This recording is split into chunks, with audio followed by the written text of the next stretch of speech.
Yotox anti-moustique mooy aar mag ak ndaw ci bépp matu-matu yoo am na booy piis ci rido yére ak moustiquaire ak booy diw ci yaram. Val d'Afrique moo leen di may seen journal de la santé.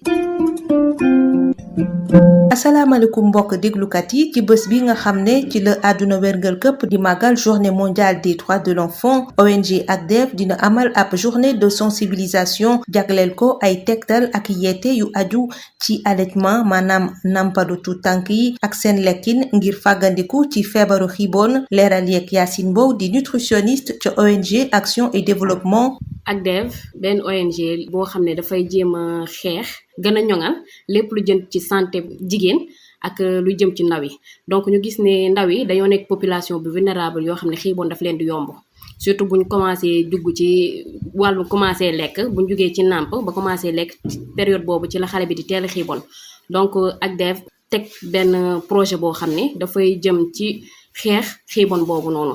donc journée bi nii occasion la pour ñun ñu waxtaan ak yaay yi pour prévenir lépp lu jëm ci xiibon ak yan lekk lañ war a jox xale bi nan lañ ko ci war a joxee ci yan cet ak sell yoo xam ne noonu lañ war a joxee xale bi mu war a lekk. dañoo bëgg a yee askan wi donc waxtaan ak ñoom jox leen ay conseils ci lu jëm ci nan la ñuy war a nàmpalee seeni doom yi ak yan lekk lañ war a jox seen doom ak nan lañ leen ko war a joxee pour mieux lutter contre cette malnutrition wala prévenir cette malnutrition.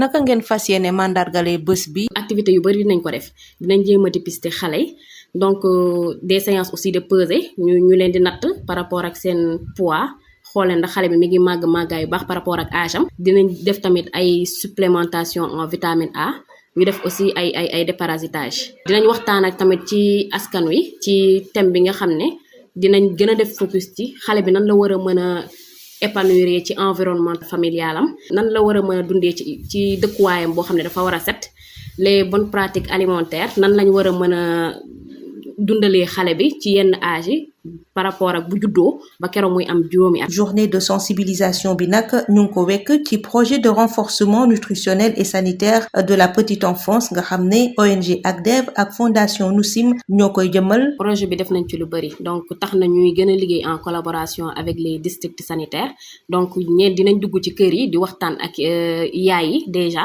ba pare yenn xale yi nga xam ne duñ nangoo léegi di dem ci vaccination duñ ko yeggale dinañ leen tax ñu di leen gën a référé di leen fàttali toujours ne poste de santé yi nekk na fi te ñoom ñoo tax ñu def ko. dinañ aussi def ay waxtaan yoo xam ne dañ koy jagleel jigéen ñi nga xam ne dañoo toll ci jur yoo xam différents thèmes yoo xam ne dinañ ko fa waxtaanee lu jëm ci mbirum santé ak lu jëm ci mbirum nutrition. dinañ aussi def aussi ay démonstration culinaire dafay permettre ñuy waxtaan ak yaay yi yan lekk nan lañ ko war a toggalee seeni doom ñu toggaleen wan leen ko comme ni ñuy wax démonstration dañ leen di wan nan lañuy toggee nga xam bu ñëwee ba ci kër ga dinañ ko mën a reproduire loolu lépp dans le but de ñuy moytu xiibon bi. mbokk déglukat yi fii la ñu yem ak yéen ñu yendoog jàmm. Yotox anti-moustique mooy aar mag ak ndaw ci bépp matu-matu yoo am na booy piis ci rido yére ak moustiquaire ak booy diw ci yaram. Val d'Afrique moo leen doon may seen journal de la santé.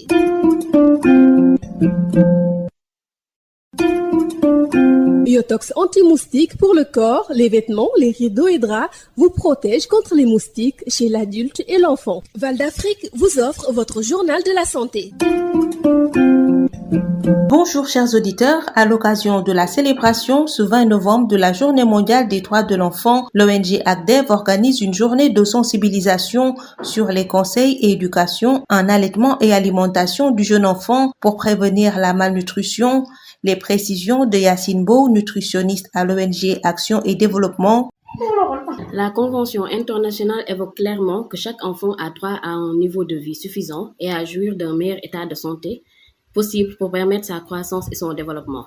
ONG ACDEV, qui œuvre depuis plus de 30 ans pour l'amélioration de la santé infantile et maternelle, a mis en place un projet de renforcement nutritionnel et sanitaire de la petite enfance avec la fondation Nusim.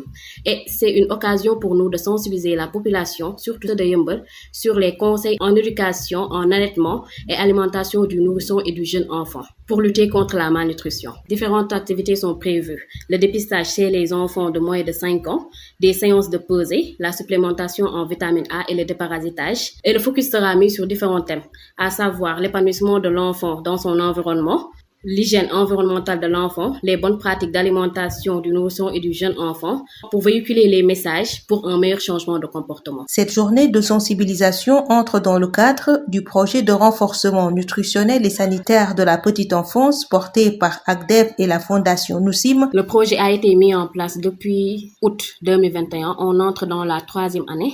Donc, on intervient dans 2 régions, donc Dakar et Saint-Louis. Après le projet, il serait bien que le projet puisse être élargi à grande échelle dans les autres régions que du Sénégal, car c'est devenu un problème de santé publique. Le projet travaille en collaboration avec les Badianu Gox, qui sont des acteurs de mise en œuvre et aussi qui font la transformation de farine qui est utilisée pour lutter contre la malnutrition de ces enfants. Différentes activités font l'objet donc de ce projet. Donc à savoir, on fait des activités de sensibilisation et de communication avec les ménages. On a des activités de visite à domicile, donc pour discuter avec les ménages sur différents thèmes sur la santé et la nutrition. On fait aussi des démonstrations culinaires pour différents plats qui seront préparés pour que les mamans puissent les reproduire donc à la maison. Donc tout ça, c'est toujours dans le but de lutter contre la malnutrition. On fait aussi des activités de suivi pour voir l'état d'avancement de la croissance des enfants. On travaille aussi en collaboration avec les districts. Donc une fois l'enfant est dépisté, masse, donc on fait une référence, ou bien si l'enfant ne respecte pas ses calendriers vaccinaux, on les réfère au niveau des structures de santé avec qui on travaille. Et si l'enfant est dépisté MAM, on les prend en charge au niveau de nos sites communautaires. C'est tout pour aujourd'hui. Merci de nous avoir suivis. Yotox anti-moustique pour le corps, les vêtements, les rideaux et draps vous protège contre les moustiques chez l'adulte et l'enfant. Val d'Afrique vous a offert votre journal de la santé.